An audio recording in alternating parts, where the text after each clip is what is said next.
Well, we're going to take a look here at this guy. We all know who he is. Everyone knows what's going on, or so we think. But I don't think so. I mean, we got this Russian invasion against Ukraine. I don't think that is the goal at all. We're celebrating.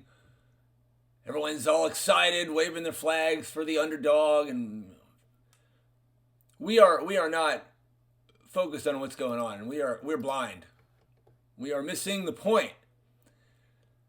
Um, let's just take a look at this guy real quick, just to get some context of to sort of make my point here, my thesis here. So, Putin was a KGB agent, started in 1975. This is back during the Cold War. This is back during the Soviet Union. Back in the old school days, right? KGB guy, an intelligence officer. Who knows what this guy was doing, right? And these spies and whatnot. It says here from 1985 to 1990, he was in East Germany using a cover identity as a translator. A cover identity. This period in his career is mostly unclear, right? Because who knows what this guy was doing. And then, of course, the Soviet Union crumbles, collapses, and he's there. Here's the guy, right? Here he is with Boris Yeltsin, right? Was he the last one? The last, or maybe he's the first one in the Russian Federation. Anyway, Putin becomes basically the leader. Beginning in 1999, right? Let's just go to the list here. KGB agent for 15 some odd years, and then does some stuff with the administration, and then here we go, right? First premiership, you get prime minister, right? Then he's the president, then he's the actual president. Does a second term, right? Then the premier again, then the third term. The point this guy, the point is this guy has been around. This guy is seasoned. You know, on the world stage, no one has more experience than this guy. You know, look at all these other clowns. I mean, Putin is head and shoulders with experience anyway. I would argue. So anyway, let's look at the other guy, right? So this is the counterpart. Zelensky, right? So what do we know about this guy? He's 44. Right? He began his career at 17. He joined the local KV and a comedy competition. So he was doing comedy at 17. Then he traveled around Ukraine. He won some award. Doing more comedy stuff from 1998 to 2003. Performed in the major league. You know, in post-Soviet countries, you know, doing TV stuff. 2008, he was in this movie, then he did this movie, then that movie, then this movie, and finally he did Paddington the Bear. He recorded the voice of Paddington the Bear. What is this? There he is. In, 2016? 2016, Putin was on his third presidential term, after also having done premierships, 2 of those, and 15 years in the KGB, of which at least 5 of those years, no one knows what the heck he was doing. But this guy was doing Paddington the Bear. And here we go. Nice buildings back here. Here he is, and then so then he went on to star in this new show in 2015. Became the star of a television series, Servant of the People. Go over to this article, get a little bit more insight here about the Servant of the People. In 2015, when Putin's on his third presidential term, and he played a foul-mouthed teacher who unexpectedly or accidentally became president of Ukraine. He did a video rant about corruption. And then The next thing you know, he decides he's going to be president. Oh, he was doing Dancing with the Stars in 2006. Here we go. Here we go. Here we go. Look at him go. It's amazing. Blindfold, wearing hats, and fake mustache. So he's dancing with the stars. Well, who knows what Putin's up to, right? Gaining all that experience. And so he becomes the president. He runs on a platform, ran on a platform that he could negotiate peace with Russia. And I should add that when he became the president, he had his political rival incarcerated. So much for freedom of speech, right? So that guy's locked up somewhere. And then I guess this guy's poll numbers plummeted to probably lower than Biden's, if that's even possible. And then instead of negotiating peace, he gets invaded. And I know whose fault is that really? But the guy before him didn't get invaded. The guy before him didn't get invaded. So, and by the way, I think his party, the political party he works for or created, is called Servant of the People. The name of the show. They adopted the name of the show as their political party. So it's like the voters chose him. The voters were voting for the character they saw on TV. All right, anyway. I'm just trying to compare these two leaders. One that has like a whole lifetime of like really, really intense experience. And this other guy who's dancing with the stars. Now, we know here the Russian army is vastly bigger, superior, better trained than the Ukrainian one. Russia spends about $78 billion per year on its military. Ukraine $1.6 billion. And the U.S. spends probably close to $1 trillion, $800 billion, whatever. Just some more context. But this is a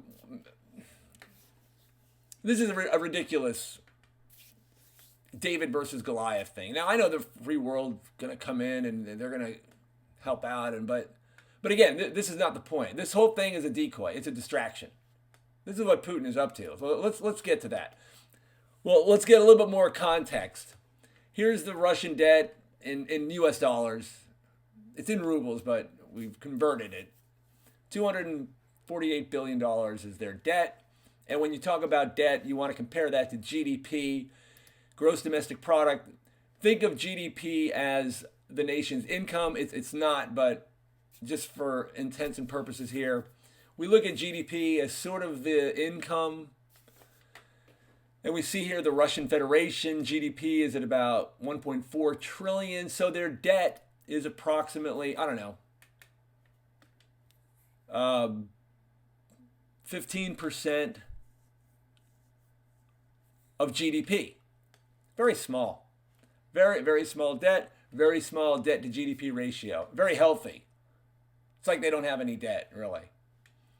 Unlike somebody else who has a $30 trillion plus dollar national debt with a GDP of a mere, of only 22, 23 trillion. I mean, I shouldn't say mere, it's probably the biggest in the world, but our debt to GDP ratio is like 130%. It's horrendous. So Russia's in a very good place in terms of debt. Now, I saw this, I've seen this over the years. Every now and again, I'll see a little bit about Russia buying gold, always mining it, buying it, increasing their gold reserves, right? And in February 18th, it was reported, according to this article, but they had reached an all-time high, acquiring all this gold. And according to this article, no one really knows how much they have, which would make sense. Putin is probably not advertising what's going on. And this got me thinking about, it was not too long ago, the United States, there'd been like talk about, do we have any gold at Fort Knox? What is the U.S.'s gold reserves? Do we even have any gold? And this is a lot There's a lot of speculation on this. The U.S. reports we have, however much we have, and then in 2017, the Treasury Secretary went to Fort Knox, and he tweeting,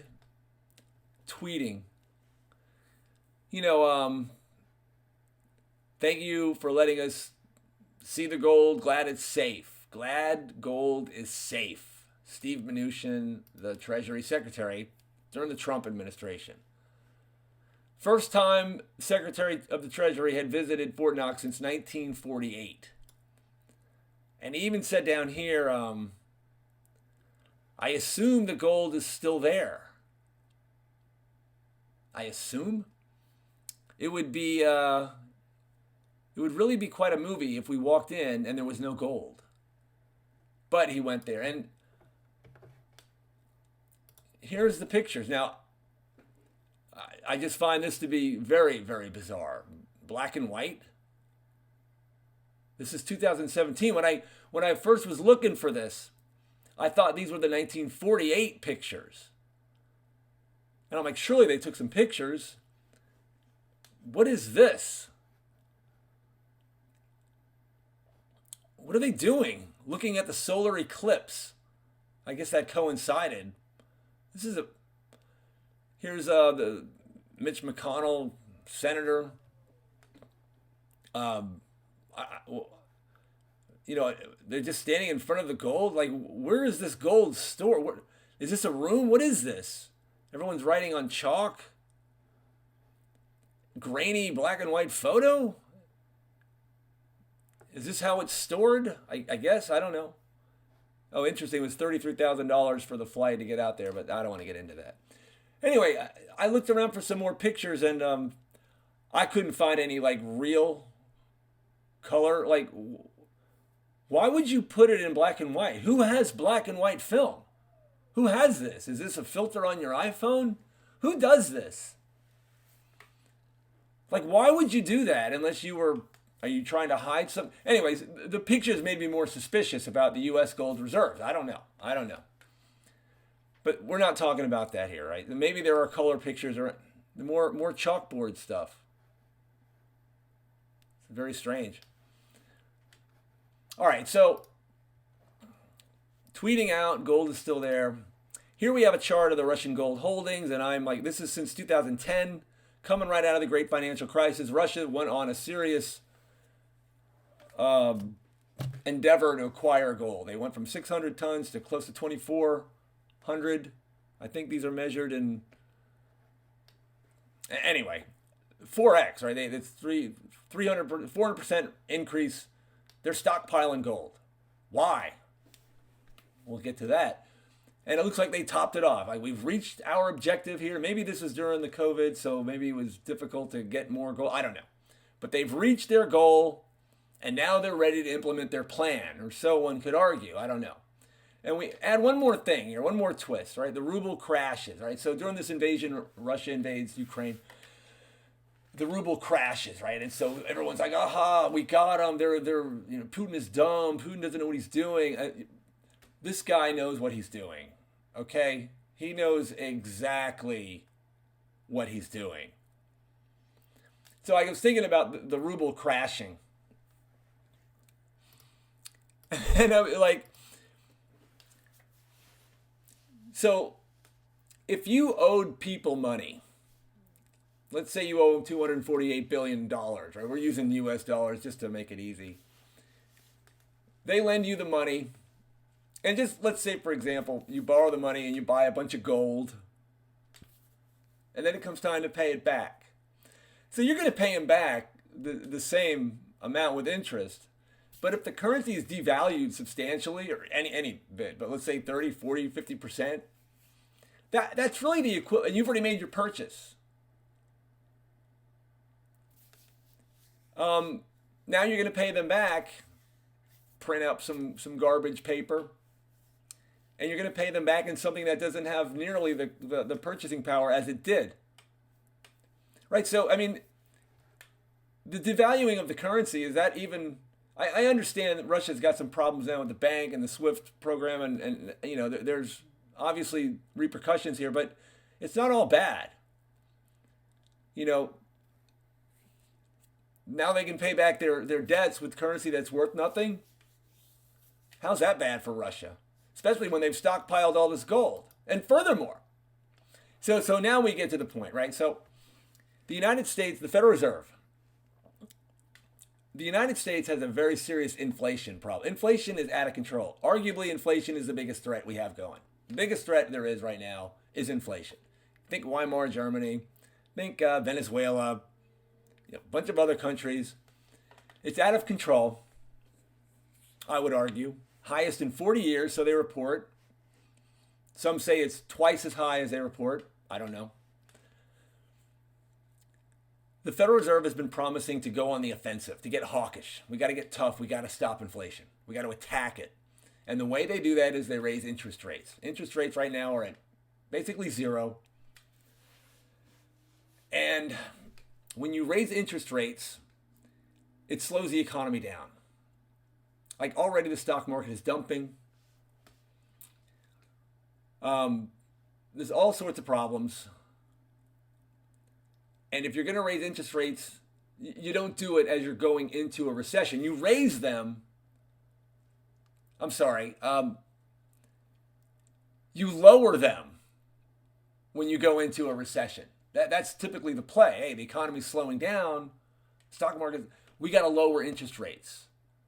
So we're going to be doing the opposite of what we would normally do, or what the Fed would normally do.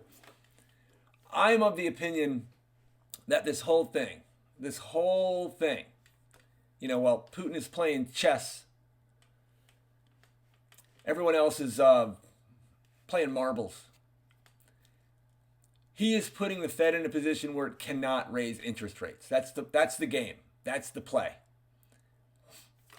We don't want the Fed, if you're Putin, I don't want the Fed raising interest rates. I want inflation to go out of control in that crazy debt nation. Furthermore, it has another benefit for Russia. Not only does it completely destabilize the economic system here, the monetary system in the United States, but as inflation starts to run out of control, typically what we see is massive price runs in precious metals. Here's the price of gold right now. Here's the all-time high.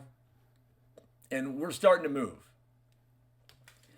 So if you've got all this gold, you've acquired all this gold, it benefits you if the gold becomes stronger compared to the dollar. I mean, it's worth more in dollars. The gold has more value, monetarily that is. So it not only weakens the U.S. economy, it increases your wealth, really, or at least your purchasing power, at least until the dollar. I don't want to get into that, what's going to happen to the dollar.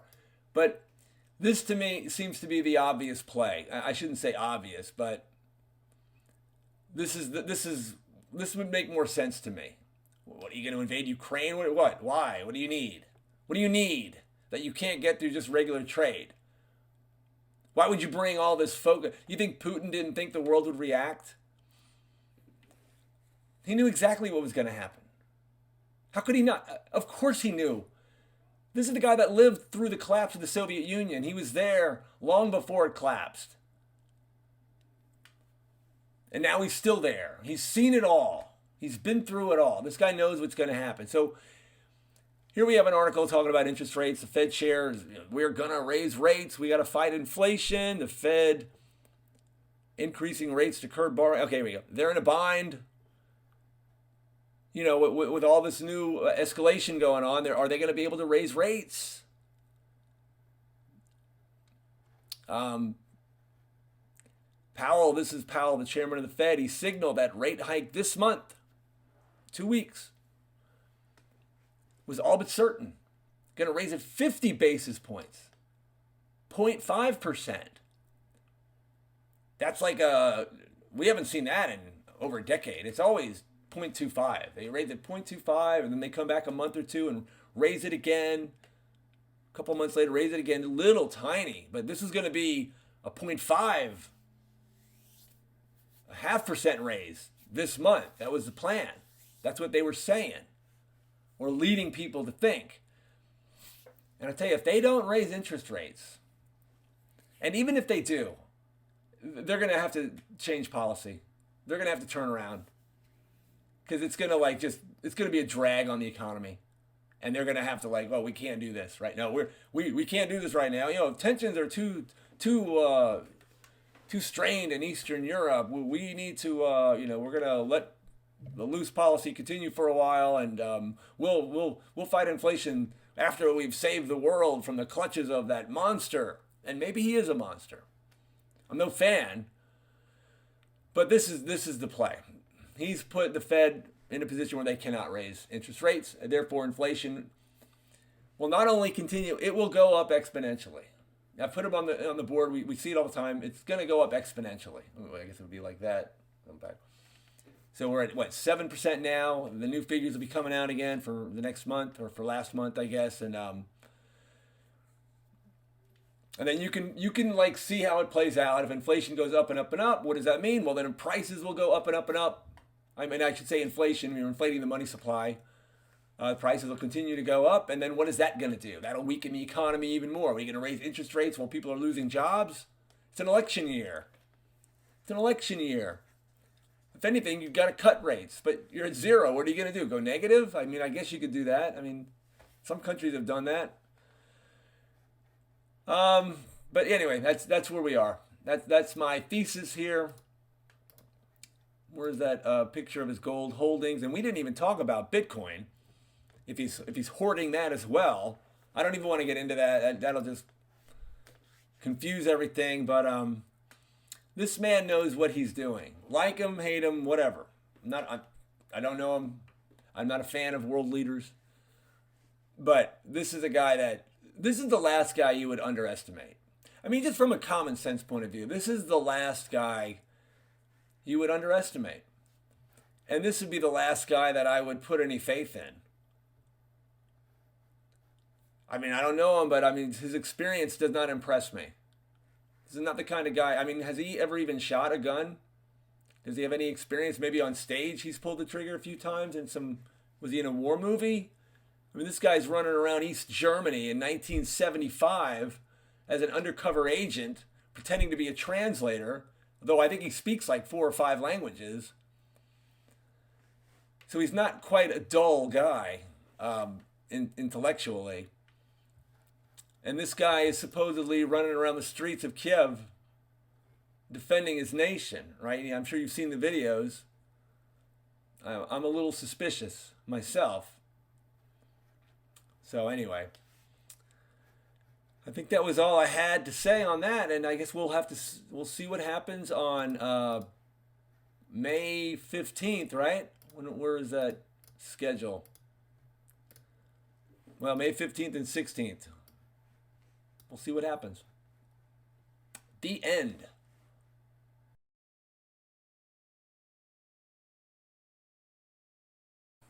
All right, a little bonus here. I was looking at pictures of gold in a vault. And, I don't know. This is the U.S. Mint at Fort Knox audit. This is kind of what I'm expecting to see, something like this here. The Bank of New York, it's on shelves, right? It's labeled. It's organized. And I always think of gold bars with that sort of trapezoidal kind of shape to it. I'm no expert in bars of gold, but, just organized, the labels on it. This is kind of what I'm, maybe from watching too much TV, I don't know, but I don't know. This just doesn't make sense to me. Is that how you store it at Fort Knox? I would know, right? But it just... why not use a color film? But, you see the shape here. I'm kind of just expecting... and they're all labeled, right? These labels on them. Where is this? Bank vaults. JP Morgan. That's what I would expect to see, something like that. Anyway, I just wanted to show that comparison. It just doesn't, I'm not confident that it's just the black and white. Are you trying to hide the color here? You know, who knows, right? Anyway, the end. Again,